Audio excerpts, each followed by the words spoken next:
हमारे जमाने में साइकिल 3 चरणों में सीखी जाती थी। पहला चरण केची, दूसरा चरण डंडा व तीसरा चरण था गद्दी। तब साइकिल चलाना इतना आसान नहीं था, क्योंकि तब घर में साइकिल बस एक होती थी जिसे पापा ही चलाया करते थे। तब साइकिल की ऊंचाई 24 इंच हुआ करती थी, जो खड़े होने पर हमारे कंधे के बराबर आती थी। ऐसी साइकिल से गद्दी चलाना मुनासिब नहीं होता था।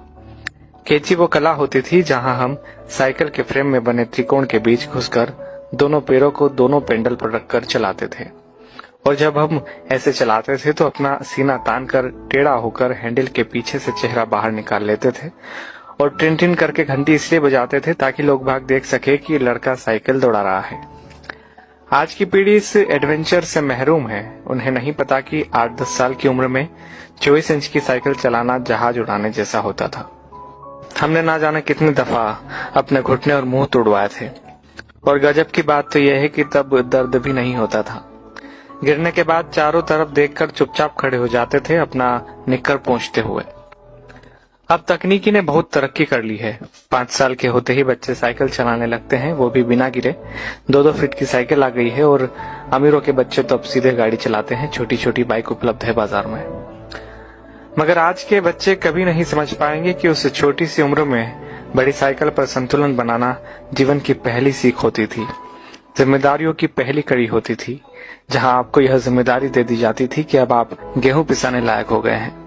इधर से चक्की तक साइकिल डुगराते हुए जाइए और उधर से केची चलाते हुए घर वापस आइए। और यकीन मानिए, इस जिम्मेदारी को निभाने में खुशियां भी बड़ी गजब की होती थी। और यह भी सच है कि हमारे बाद केची प्रथा विलुप्त हो गई है।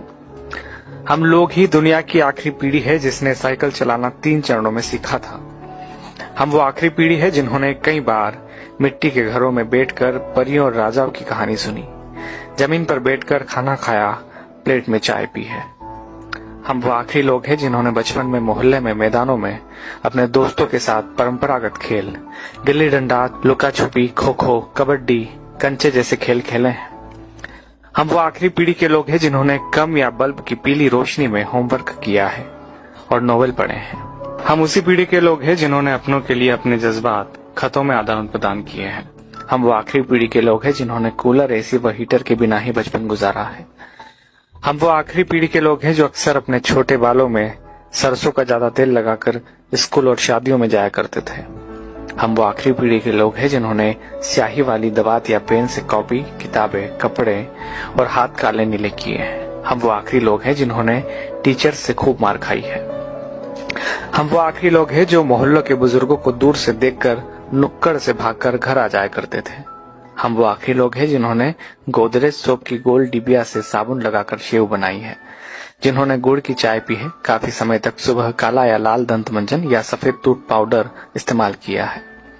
हम निश्चित ही वो आखिरी लोग हैं जिन्होंने चांदनी रातों में रेडियो पर बीबीसी की खबरें, विविध भारती, ऑल इंडिया रेडियो और बिनाका गीत माला जैसे प्रोग्राम सुने हैं। हम ही वो आखिरी लोग हैं जब हम सब शाम होते ही छत पर पानी का छिड़काव किया करते थे। उसके बाद दरी चादरें बिछाकर सोते थे। एक स्टैंड वाला पंखा सबको हवा के लिए हुआ करता था। सुबह सूरज निकलने के बाद भी ढीठ बने सोते रहते थे। वो सब दौर बीत गया। दरी चादरें अब नहीं बिछा करती है।